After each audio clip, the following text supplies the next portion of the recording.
It's 9:16, so I guess I better begin. Welcome. Thank you for coming to my medley of fractured fairy tales. What is a fractured fairy tale, you might ask? Well, according to the Oxford Dictionary, Oxford Companion to Fairy Tales, a fractured fairy tale is a classic tale or folk tale or fairy tale that keeps the basic plot and characters of the original story, but changes the story in unexpected ways, giving it a modern perspective and ironic twists. A less formal definition of a fractured fairy tale is a classic tale that has been broken apart and put back together again with crazy glue. The classic tales often reflect worldviews that are antithetical to those of modern society.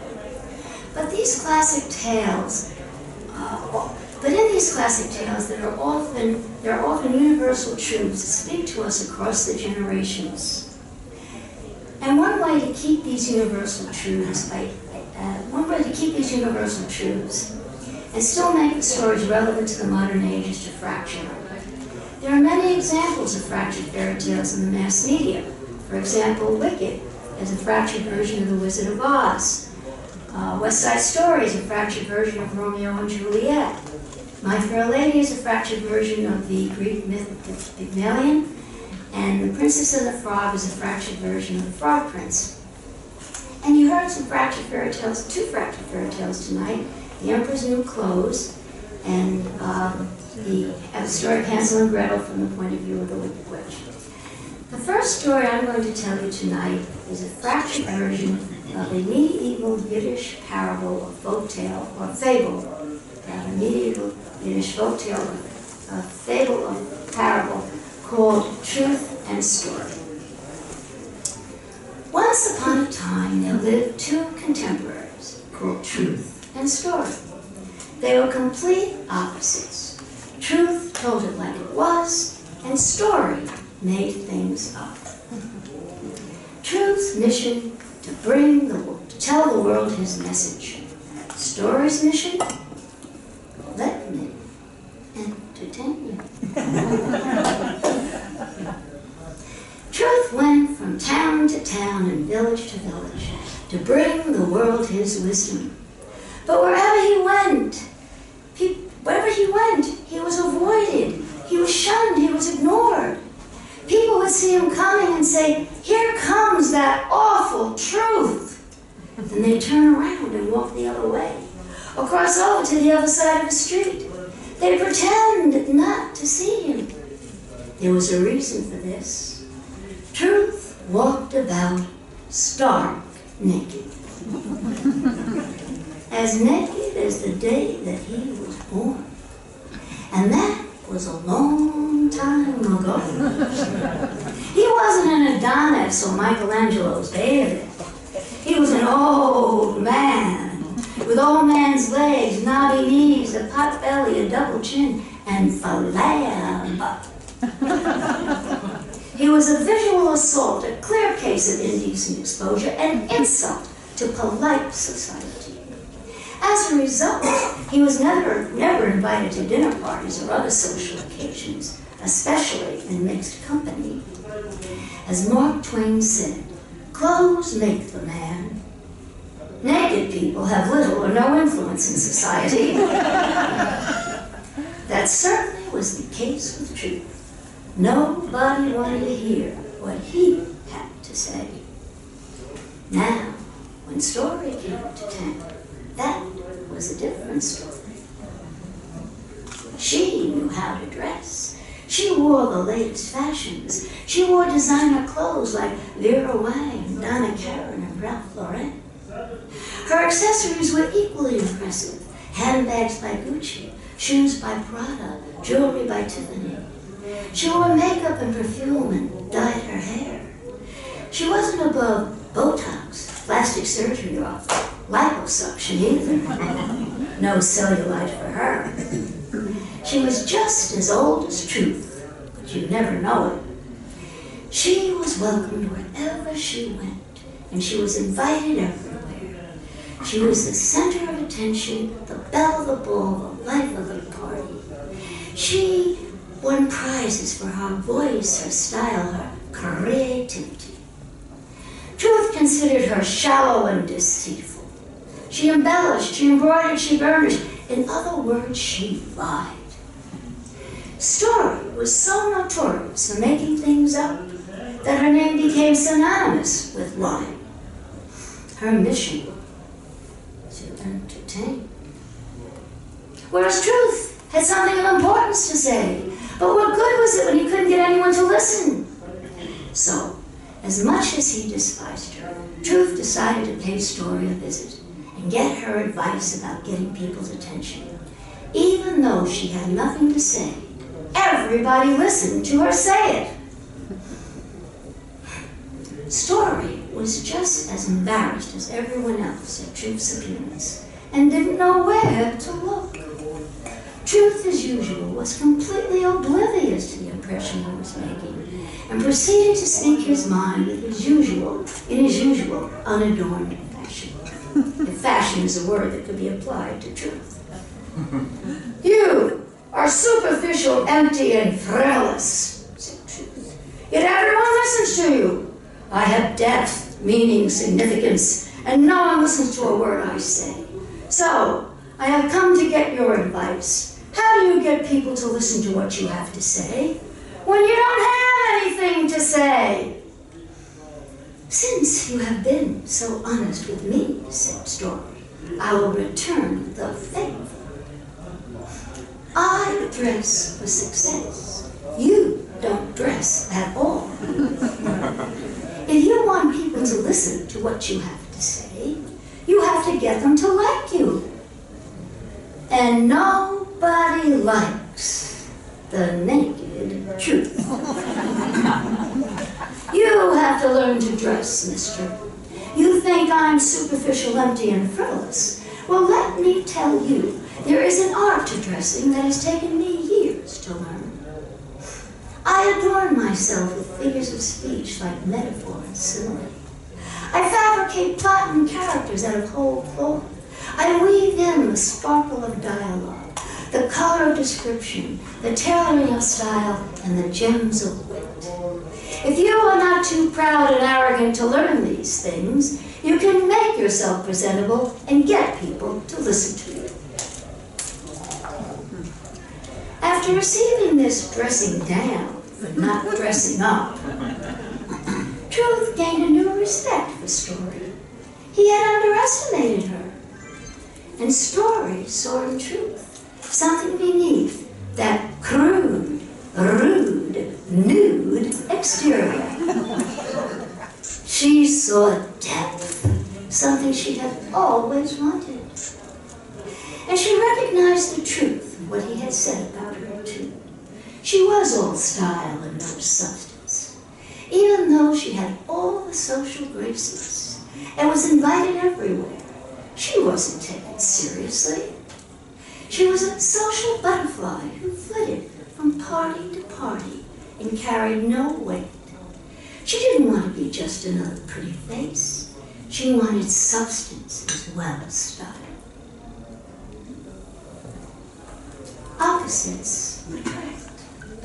Story fell in love with Truth. He had what she wanted, profundity. And Truth fell in love with Story. She had what he wanted, clothes. He admired her art, her craft, her style, in other words, her looks. Truth asked Story to marry him. She agreed on one condition, that he let her teach him how to dress. Truth agreed, and Story cloaked Truth in her fabrications. They were married, and with Truth wed to Story, they became a power couple who together had the power to change the world. And of course they lived happily ever after. And while doing so, they had children. One named Parable, one named Fable, and a black sheep called Tall Tales.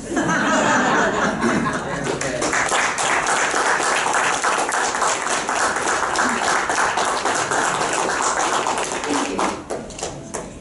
The story I'm going to tell you is a fractured version of the Hans Christian Andersen story, The Princess and the Pea. My fractured version is called The Princess and the Pea That Felt Like a Bowling Ball. Once upon a time, there was a prince who wanted to get married and produce heirs to the royal throne. His name was Prince Wily. But his mother, Queen Snooty Toot, insisted that his bride must be a real princess. Only a real princess would do for a real prince. There was a problem, however.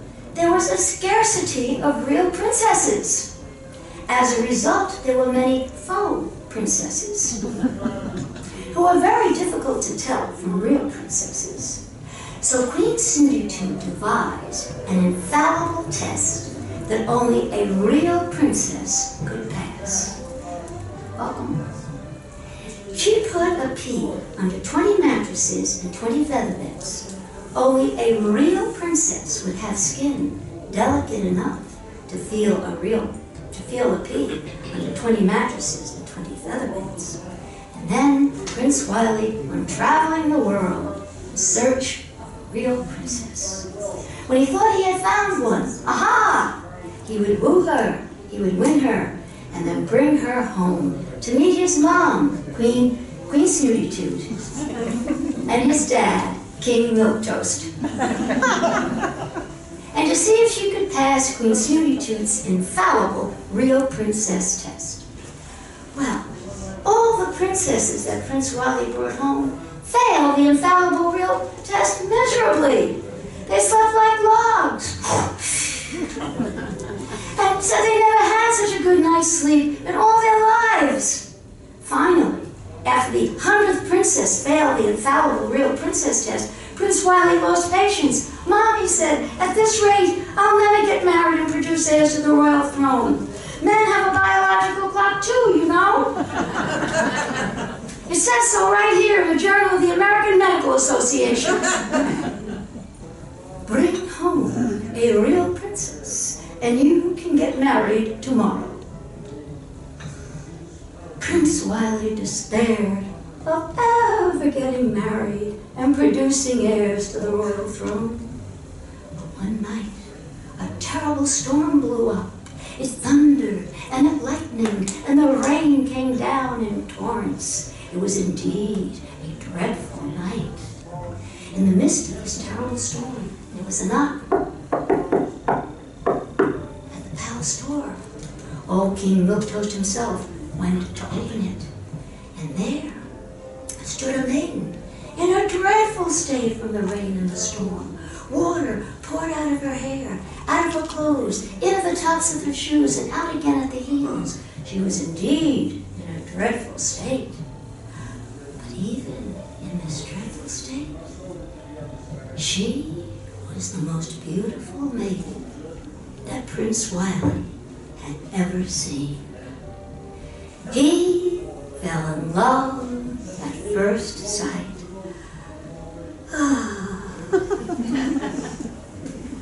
She said her name was Daisy May, and that she was the daughter of old MacDonald, who had a farm, E-I-E-I-O, not far from the castle. She had gotten lost, bringing in the sheep from the meadow and the cows from the corn, and asked if she could stay the night. I will have to speak with, I have to consult with Queen Snooty Toot, said King Milquetoast. Of course she can stay, said Queen Snooty Toot, who was a snob, not unkind. She can stay in the guest room. Now the guest room was the very room in which the 20 mattresses and the 20 feather beds were piled upon the pea. Queen Snooty Toot never dismantled this edifice, since it took a great deal of time and effort to put it back together again, as you can well imagine. And then Queen Snooty Toot invited Daisy May to join the royal family for dinner.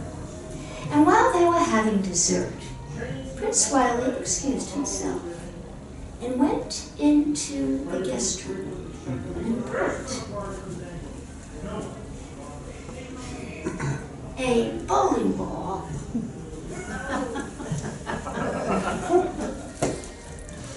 Under the 20 mattresses and the 20 feather beds. And then everybody went to sleep for the night. The next morning at the breakfast table, Queen Snooty Toot was regaling Daisy May with scintillating conversation on her favorite topic, the pedigree of the royal family. But she had barely reached the third branch of the family tree when Daisy May began to yawn. Oh, I do hope I'm not boring you, my dear. Oh no, said Daisy May. I am very interested in horticulture. But I had a terrible night's sleep. Oh, do you have insomnia, my dear? Oh no, said Daisy May. Usually I sleep like a log. But last night I hardly closed my eyes all night. Heaven knows what was in that bed. I seemed to be sleeping on some hard thing, like a bowling ball. Why, it's terrible. I'm all black and blue this morning. What? Said Queen Snooty Toot. I said I'm all black and... I heard what you said. Do you know what this means? That I was sleeping on a bowling ball? No, it means that you are a real princess. Oh no, said Daisy May. I am the daughter of old MacDonald, who has a farm, E-I-E-I-O. Not far from here. That's what you think. You are a real princess. You must have been adopted. Oh no, said Daisy May. I even look like old MacDonald. Well then, you must have been a princess in a former life.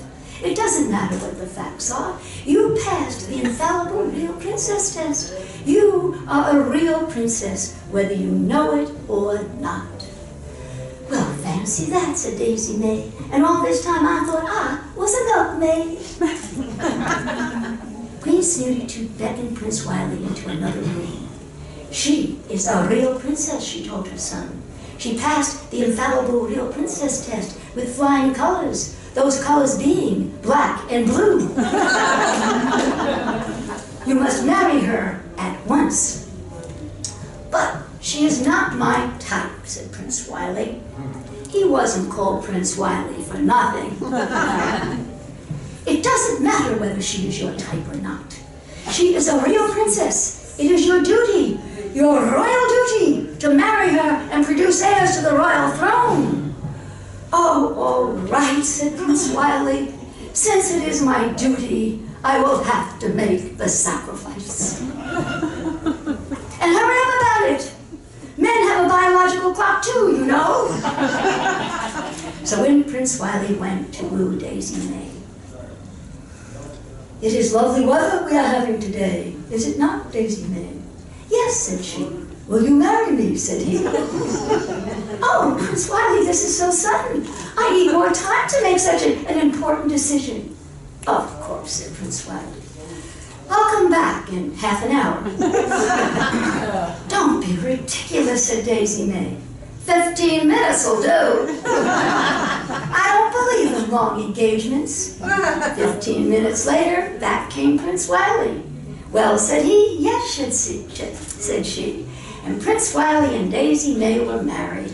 And while they were living happily ever after, Prince Wiley produced 10 heirs to the royal throne. He took his royal duties very seriously. Queen Snooty Toot was overjoyed. Her 10 grandchildren were the apples of her eye. She was very proud of her little princes. Macintosh, Applejack, Apple Strudel, Apple Cobbler, and Nimble Apple Turnover. She was equally proud of her little princesses, Golden Delicious, Apple Saucy, Naughty Apple Tart, Plump Little Apple Brown Betty, Plump Little Apple Dumpling, and Sweet Little Apple Brown Betty. There wasn't a bad apple in the bunch.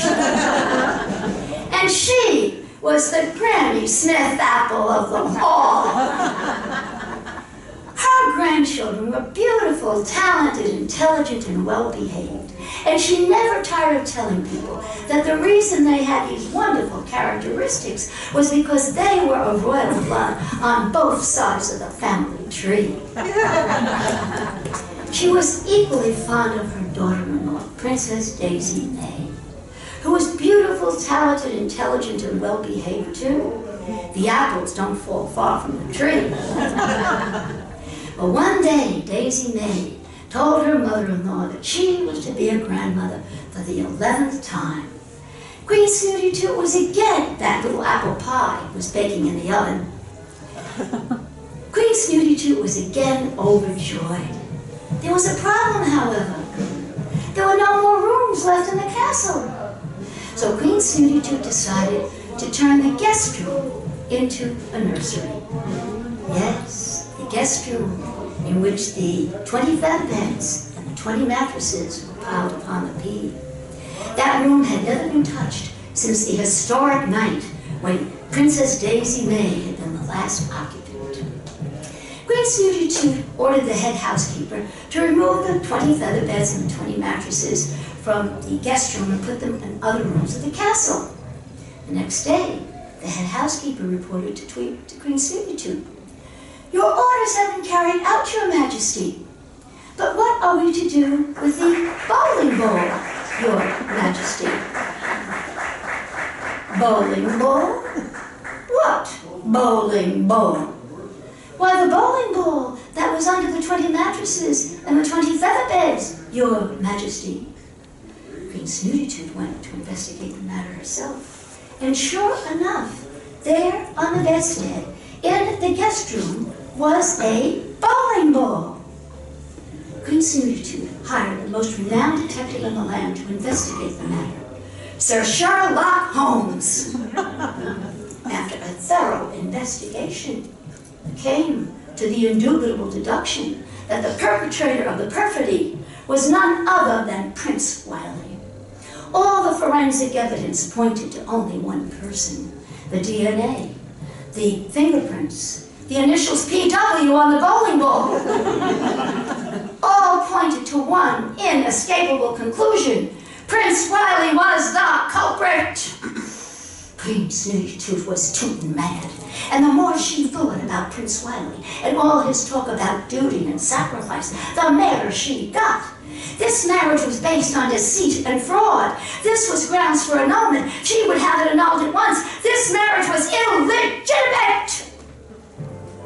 But if this marriage was illegitimate, then her 10, soon to be 11, beautiful, talented, intelligent, and well-behaved grandchildren would be illegitimate also. Why, they would be.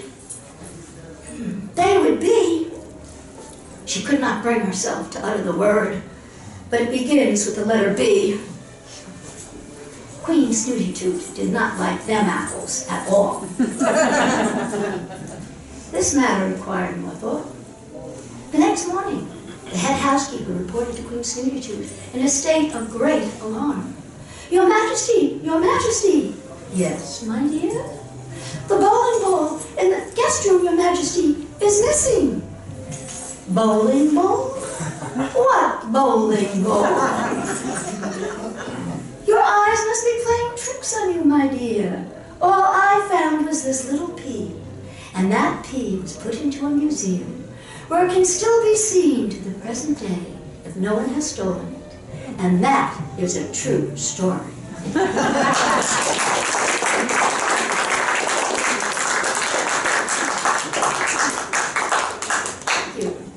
The next two stories I'm going to tell you are my fractured versions of two Aesop fables.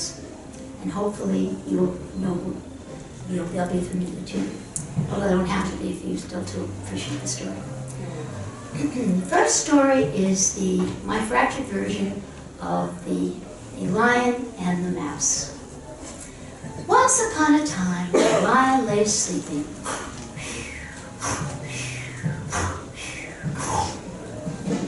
Dreaming of wildebeest stew and seabird fillet. All of a sudden, he was awakened by a little mouse crawling over dripping over his face. The lion was angry. He didn't like anybody being in his face. So he picked up the mouse by the tail and was about to swallow him when the mouse said, "Oh, spare my life, your majesty. I will never forget it, and someday I will repay your kindness." Well, the lion roared with laughter. "You puny, pusillanimous pipsqueak. What makes you think you could ever help me? You are the lowliest subject in my kingdom." "Oh, you have talents I lack, your immense and intrepid loudness. But I have talents you lack." "You have talents I lack? How could you compare your talents to mine? I am 12 feet long from the tip of my royal nose to the tip of my tufted tail. You are barely 3 inches. I weigh 500 pounds, all muscle. I work out. You don't even weigh an ounce, mighty mouse. I am renowned for my mane. It's my main attraction. Your excuse for a beard are whiskers, all 6 of them.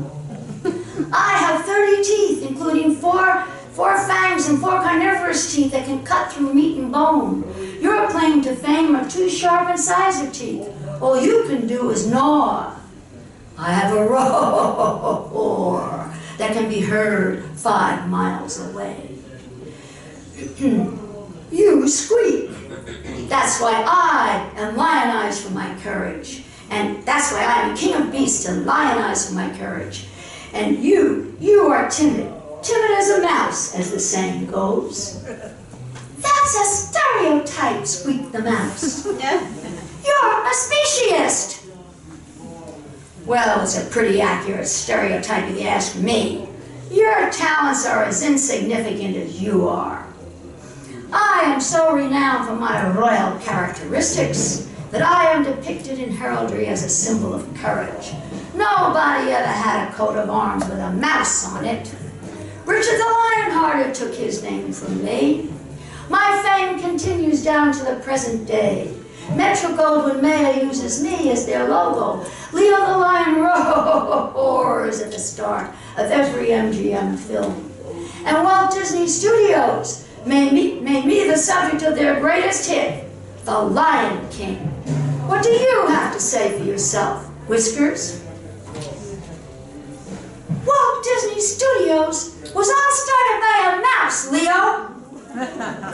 Without Mickey Mouse, there'd be no Lion King. And I am a hero of the revolution. The computer revolution. What would computers be without a mouse? I like your in-your-face attitude, said the lion. You're pretty brave for a mouse. So, I'm letting you go. Besides, I'm not in the mood for ratatouille. I'm a mouse, not a rat. Same difference. You're both members of the rodent family. The lion lifted his paw, and the mouse scampered away. Well, one day, the lion was strolling through the jungle, whistling his favorite song, Hail to the Chief. When all of a sudden he was caught in a rope trap. The more he struggled, the more caught he became. The lion roared, but not with laughter. 5 miles away, the mouse heard the roar. He recognized the owner. He came running to the rescue. Here I am, King. I have come to repay my debt. And just what are you going to do, Whiskers? Oh, just a little rope trick I know, Leo. It's one of my insignificant talents. And with that, the mouse gnawed the rope with his 2 sharp incisor teeth and set the lion free. The lion swallowed his pride instead of the mouse. My humble apologies and thanks, said Leo. I will never again underestimate the value of a friend, no matter what his size, facial hair, dental anatomy, or sound capabilities. And the moral of the story? A mouse is not a rat.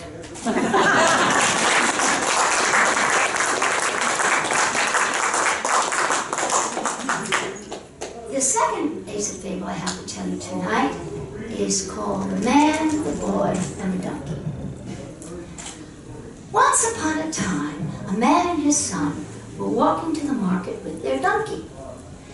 As they were walking along, another man passed them by and said, "You fools! Why are you walking? What's a donkey for but to ride upon?" Well, the man did not want to be thought a fool, so he put his son upon the donkey, and they continued on their way. They hadn't gone very far when they came across a group of people who were members of AARP, the American Association of Retired Persons. "What's this? A hulking young boy rides while his father walks? This is why we can't compete in a global economy. Our youth are spoiled rotten. There is no respect for age. This is elder abuse. In China, the elderly are revered, but not in this country. That's why China is overtaking us as the world's next superpower. You are enabling your son. The next thing you know, he'll be on drugs. You are teaching him to be lazy. He won't want to work.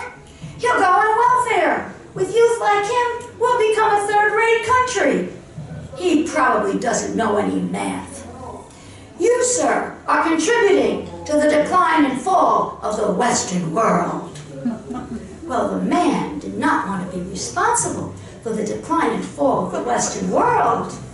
So he told his son to get off the donkey, and he got on himself. And they continued on their way. They hadn't gone very far when they came across a group of people who were members of the Child Welfare League on their way to a UNICEF convention. "Look at that able-bodied man riding on his donkey while his poor son trudges along beside him. Why, he is literally looking down on his son, giving him low self-esteem. This is child abuse. You ought to be ashamed of yourself treating your son like that. He could be scarred for life. Children are our future. You, sir, are destroying the future of the world." Well, the man did not want to destroy the future of the world, so he took his son up with him on the donkey, and they continued on their way. Now, they hadn't gone very far when they came across a group of vegetarians on their way to an animal rights meeting. "Look at that able-bodied man and his hulking son overloading that poor donkey like that. You ought to be ashamed of yourself treating your donkey that way. This is animal abuse. You probably wear fur coats and eat foie gras and veal. You should be reported to PETA, People for the Ethical Treatment of Animals. This is an example of the moral decline of the world. There are two of you and only one of him. You two should be carrying him rather than him carrying you after exhausting the poor animal like that." Well, the man did not want to be responsible for the moral decline of the world, so he told his son to get off the donkey. He got off himself, and the man put the forelegs of the donkey on his shoulders, his son put the hind legs of the donkey on his, and carrying the donkey on their shoulders in this fashion, they continued on their way. They came to a bridge leading into the town. This entertaining sight brought crowds to laugh at them. The laughter frightened the donkey. He kicked his forelegs off the shoulders of the man, the hind legs off the shoulders of the boy. Then he fell off the bridge and into the river and was never seen or heard from again. And the moral of the story? When you try to please everyone, you please no one. And lose your ass in the bargain.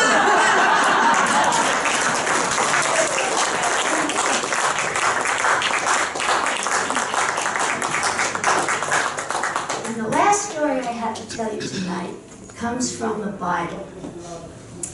You might have heard of this story. It's called Adam and Eve. Adam and Eve. In the beginning, God created the heavens and the earth, the birds birds of the air, the fishes in the sea, the beasts of the field. And then he created Adam, and then Eve from Adam's rib. And that's when all the trouble started. God told them, "Do not eat the fruit from the tree of the knowledge of good and evil." Otherwise, they could do whatever they wanted to do. But there was nothing for Adam and Eve to do, because everything in the garden was working just the way it was supposed to. Everything except Adam. He wasn't working at all. He spent his weekends watching football. He watched Monday Night Football every night of the week. He watched the Broncos and the Colts, the Bengals and the Lions, the Jaguars and the Panthers, the Bears and the Rams, the Seahawks and the Dolphins, the Falcons and the Eagles, the Ravens and the Cardinals. "Don't you have anything better to do than to watch a bunch of animals fight over a football?" said he. "What else am I going to watch? The plants? There are no football teams called the Rhododendrons or the Rambling Roses." Adam had no ambition, but Eve was just the opposite. She was very ambitious. She wanted a career. So one day she told Adam that she was going out. Out where? Out shopping. What for? We have everything we need right here. For clothes. I don't have a thing to wear. You don't need anything to wear. We live in a climate-controlled environment, like Florida, in season, without traffic. I am going out looking for a job, and I need clothes to make a good impression. Who are you going to impress? I'm the only one here, and you don't need to impress me. You're the only woman in the world, unfortunately. I am going out job hunting, and naked people do not make a good impression on job interviews. That depends upon the job, said Adam. Oh, you are so immature. Well, what do you expect? I was born yesterday. Eve went out shopping and came back with a dress for success outfit, a pinstripe fig leaf. She put it on and informed Adam that she was going out job hunting. Lots of luck, impressing the birds of the air, the fishes in the sea, and the beasts in the fields, not to mention the rhododendrons and the rambling roses. That night, when Eve came home, she informed Adam that she had found the career she wanted to pursue. She had applied for a job working for a financial company. You can't fool me, said Adam. There's no such thing. A company is made up of people, and there are no other people in this world. We're the only two people God has made. Well, these people, said Eve, are self-made. Oh, really? And how did they turn out? A little crooked, but quite rich. The next day, Eve got an email telling her that she had not gotten the job. She didn't have the required education. The job required a degree from a prestigious university like Harvard, Princeton, or Yale. Well, that's the end of that. You didn't even graduate kindergarten, said Adam. Oh, no, it's not, said Eve. I'm going to get an education. And how are you going to do that? I'm going to eat the fruit from the tree of the knowledge of good and evil. Then I'll know everything, just like God. That'll beat Harvard, Princeton, and Yale, and insider trading, too. But that's forbidden fruit, said Adam. Oh, of course God forbid. He doesn't want any competition. I was talking to this serpent, and he said that if I ate the fruit from the tree of the knowledge of good and evil, I would know everything God knows, and God couldn't do anything about it. He sounds like a snake in the grass, if you ask me, or the world's first lawyer. I'd be afraid to take that advice if I were you. Oh, you're such a wimp. And Eve grabbed that apple, and she took a bite.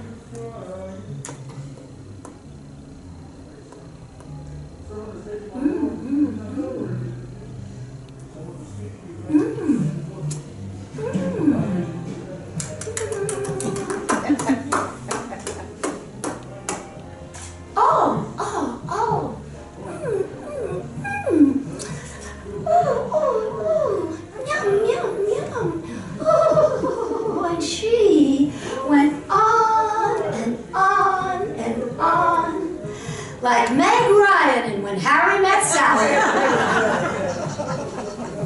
How is it? Asked Adam.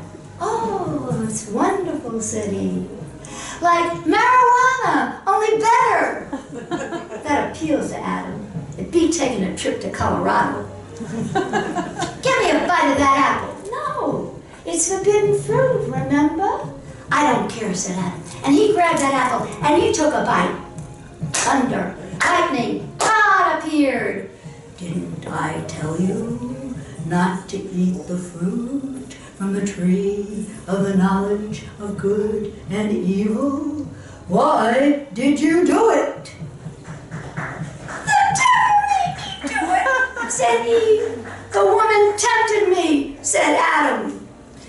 Don't go blaming anyone else. You are responsible for your own actions. I gave you free will. You could have said no. Well, why did you give us free will anyway? We didn't ask to be born. Thunder, lightning, uh-oh. Now you've done it. Listen, Lord, that we didn't include me. She's using the royal we. I didn't say it. She's speaking for herself. Yes, but you were thinking it. How do you know? I'm the Lord. I know everything. Now, I'm expelling you two from the Garden of Eden, and I'm giving you the power to procreate. Go forth and multiply. And remember those words. We didn't ask to be born. You'll be hearing them again.